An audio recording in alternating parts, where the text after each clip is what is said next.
Hi friends, welcome to biology for DSC. AP డిఎస్సికి సంబంధించి perspectives in education సిలబస్లో భాగంగా అధ్యాపన శాస్త్రం పోటీ పరీక్షల ప్రత్యేకం విద్యా దృక్పథాలు అనే ఈ తెలుగు మరియు సంస్కృత అకాడమీ ఆంధ్రప్రదేశ్ వారి పుస్తకంలో భారతదేశం విద్యా చరిత్ర history of education in India part 1 వీడియోని చూద్దాం. అతి ప్రాచీన కాలం నుండి భారతదేశం విద్యా కేంద్రంగా ఉండేది. అతి ప్రాచీన కాలం నుండి మన భారతదేశం విద్యా కేంద్రంగా ఉండేది. ప్రపంచంలోని అన్ని దేశాల కంటే భారతదేశంలోనే ముందుగా విద్యా వ్యవస్థ ప్రారంభమైనదని, విద్య చేత ఇంత పటిష్టంగాను శాశ్వతంగాను ప్రభావితమైన దేశం మరొకటి లేదని ఎఫ్డబ్ల్యూ థామస్ యొక్క భావన. ఎఫ్డబ్ల్యూ థామస్ యొక్క భావన ఏంటి? ప్రపంచంలోని అన్ని దేశాల కంటే భారతదేశంలోనే ముందుగా విద్యా వ్యవస్థ ప్రారంభమైందని, విద్య చేత ఇంత పటిష్టంగాను శాశ్వతంగాను ప్రభావితమైన దేశం మరొకటి లేదని ఎఫ్డబ్ల్యూ థామస్ యొక్క భావన. అనేక దేశాల నుండి భారతదేశాన్ని సందర్శించిన యాత్రికులు భారతీయ విద్య గురించిన వివరాలు తెలియజేశారు. వారు భారతదేశాన్ని ఒక అద్భుత భూమిగా పేర్కొన్నారు. ఎన్నో దేశాల నుండి విద్యార్థులు వచ్చి ఇక్కడ విద్యను అభ్యసించేవారు. Next paragraph. ప్రపంచంలోని మొట్టమొదటి విశ్వవిద్యాలయం తక్షశిల. ప్రపంచంలోని మొట్టమొదటి విశ్వవిద్యాలయం ఏంటి? తక్షశిల. ఇది ప్రస్తుతం పాకిస్తాన్లో ఉంది. ఇప్పుడు ఎక్కడుంది ఇది తక్షశిల? పాకిస్తాన్లో ఉంది. ఇక్కడ వేల మంది విద్యార్థులు ఆచార్యులు ఉండేవారు. ఇది కొన్ని వందల సంవత్సరాల పాటు విలసిల్లింది. ప్రపంచంలోనే ఈనాటికి గొప్ప వ్యాకరణవేత్తగా పరిగణించబడుతున్న పాణిని ఇక్కడే ఆచార్యుడు. తక్షశిల యొక్క ఆచార్యుడు ఎవరు? పాణిని. ఆ కాలంలో గొప్ప వైద్యుడిగా పేరుగాంచిన జీవకుడు, అర్థశాస్త్రాన్ని రచించిన కౌటిల్యుడు ఇక్కడ ఆచార్యులుగా పనిచేశారు. ప్రపంచంలోని మొట్టమొదటి విశ్వవిద్యాలయం తక్షశిల. ఇది ప్రస్తుతం ఎక్కడుంది? తక్షశిల పాకిస్తాన్లో ఉంది. ఇక్కడ వేల మంది విద్యార్థులు ఆచార్యులు ఉండేవారు. ఇది కొన్ని వందల సంవత్సరాల పాటు విలసిల్లింది. తక్షశిల ప్రపంచంలోనే ఈనాటికి గొప్ప వ్యాకరణవేత్తగా పరిగణించబడుతున్న పాణిని ఇక్కడి ఆచార్యుడు. ఆ కాలంలో గొప్ప వైద్యుడిగా పేరుగాంచిన జీవకుడు, అర్థశాస్త్రాన్ని రచించిన కౌటిల్యుడు ఇక్కడ ఆచార్యులుగా పనిచేశారు. Next paragraph. తక్షశిల విశ్వవిద్యాలయంలో విద్యా బోధనలో ఉపాధ్యాయునికి పూర్తి స్వేచ్ఛ ఉండేది. తక్షశిల విశ్వవిద్యాలయంలో విద్యా బోధనలో ఉపాధ్యాయునికి పూర్తి స్వేచ్ఛ ఉండేది. పాఠ్య ప్రణాళిక నిర్ణయించడంలోనూ, బోధనా పద్ధతిలోనూ, పరీక్షా విధానంలోనూ, విద్యాలయ నిర్వహణలోనూ ఆచార్యులదే తుది నిర్ణయం. తక్షశిల విశ్వవిద్యాలయంలో విద్యా బోధనలో ఉపాధ్యాయునికి పూర్తిగా స్వేచ్ఛ ఉండేది.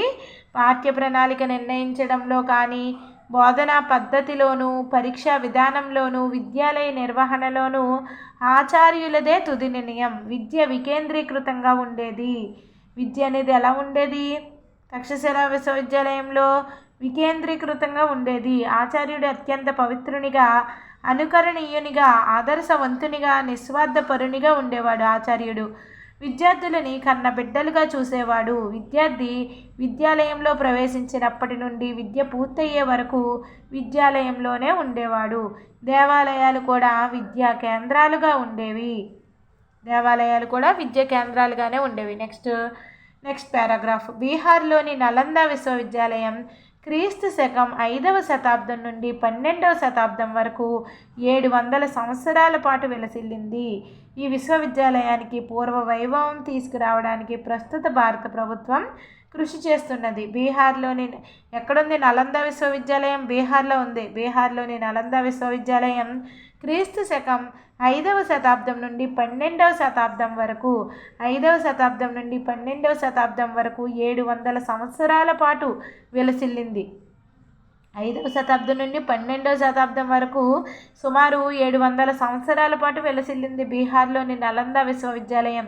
ఈ విశ్వవిద్యాలయానికి పూర్వ వైభవం తీసుకురావడానికి ప్రస్తుత భారత ప్రభుత్వం కృషి చేస్తున్నది. Next paragraph. అప్పటి రోజులలో విద్య డిగ్రీల కోసం కాక జీవితం కోసం ఉండేది. విద్యని అభ్యసించిన వ్యక్తి సమాజంలో సమర్థునిగా రాణించేవాడు.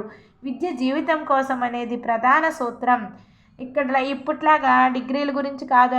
అప్పుడు ఆ రోజుల్లో విద్య అనేది జీవితం కోసం విద్య ఉండేది. విద్యను అభ్యసించిన వ్యక్తి సమాజంలో సమర్థునిగా రాణించేవాడు. విద్య జీవితం కోసం అనేది ప్రధాన సూత్రం. ఇక్కడ ఆ కాలంలో అంటే నలంద విశ్వవిద్యాలయం ఆ టైంలో విద్య జీవితం కోసం అనేదే ప్రధాన సూత్రం. విద్య వ్యక్తిలో సమగ్ర వికాసాన్ని పెంపొందించేది. అంటే శారీరక మానసిక నైతిక ఆధ్యాత్మిక వికాసాన్ని పెంపొందించేది విద్య. విద్యార్థులలో వినయం, సత్యం, త్యాగం, సేవ, క్రమశిక్షణ, ఆత్మవిశ్వాసం, ఆత్మనిర్భరత మొదలైన గుణాలను పెంపొందించేవారు. విద్యార్థులలో ఏ గుణాలను పెంపొందించేవారు? వినయము, సత్యము, త్యాగము, సేవ, క్రమశిక్షణ, ఆత్మవిశ్వాసము, ఆత్మనిర్భరత మొదలైన గుణాలను పెంపొందించేవారు. విద్యార్థుల అభ్యసనాన్ని అంచనా వేయడానికి శాస్త్రాలపై చర్చ నిర్వహించేవారు. సీనియర్ విద్యార్థులు జూనియర్ విద్యార్థులకి బోధించేవారు. విద్యాలయ నిర్వహణలో సీనియర్ విద్యార్థులు ఆచార్యునికి సహకరించేవారు. తోటి విద్యార్థుల నుంచి కూడా నేర్చుకునేవారు. విద్య అనీత పద్ధతుల్లో ఉండేది. తరగతి గదిలోనూ గది బయట కూడా నేర్చుకునేవారు. మత భేదాలు, ధనిక పేద తేడాలు లేకుండా విద్యార్థులకి ప్రవేశం ఉండేది. విద్య అనేది అనీత పద్ధతుల్లో ఉండేది. తరగతి గదిలోనూ తరగతి గది బయట కూడా నేర్చుకునేవారు. మత భేదాలు, ధనిక పేద తేడాలు లేకుండా విద్యార్థులకి ప్రవేశం ఉండేది. గురు శిష్యులు కలిసి విద్యా ప్రక్రియలో భాగస్వాములుగా ఉండేవారు. గురు శిష్యులు కలిసి ఒకే ప్రాంగణంలో ఉండేవారు. గురు శిష్యుల సంబంధం అత్యంత పవిత్రంగా ఉండేది. నెక్స్ట్, రాజులు, ధనికులు, సామాన్యులు విద్యాలయ నిర్వహణకి దానాలు చేసేవారు. విద్య ఉచితంగా అందించబడేది. విద్యార్థుల నుండి ఏ విధమైన రుజుము వసూలు చేసేవారు కాదు. జ్ఞానదానాన్ని పవిత్రంగా భావించేవారు. విద్యను అమ్ముకోరాదు అని భావించేవారు. రాజులు, ధనికులు, సామాన్యులు విద్యాలయ నిర్వహణకి దానాలు చేసేవారు. విద్య ఉచితంగా అందించబడేది. విద్యార్థుల నుండి ఏ విధమైన రుజుము వసూలు చేసేవారు కాదు. జ్ఞానదానాన్ని పవిత్రంగా భావించేవారు. విద్యని అమ్ముకోరాదు అని భావించేవారు. ఆర్యభట్ట, పతంజలి, కాత్యాయనుడు, పాణిని మొదలైన వారు ఆనాటి గొప్ప ఆచార్యులు. మైత్రేయి, గార్గి, విశ్వంబర, అపల, లోపాముద్ర మొదలైన మహిళా విద్యావేత్తలు ఉండేవారు. Next, China, Korea, Tibet, Burma, Ceylon, Java, Nepal మొదలైన దేశాల నుంచి వచ్చి విద్యను అభ్యసించేవారు. పాహియాన్, హ్యూయాన్సాంగ్ మొదలైన చైనా యాత్రికులు ఇక్కడ విశ్వవిద్యాలయాలలో విద్యను అభ్యసించేవారు.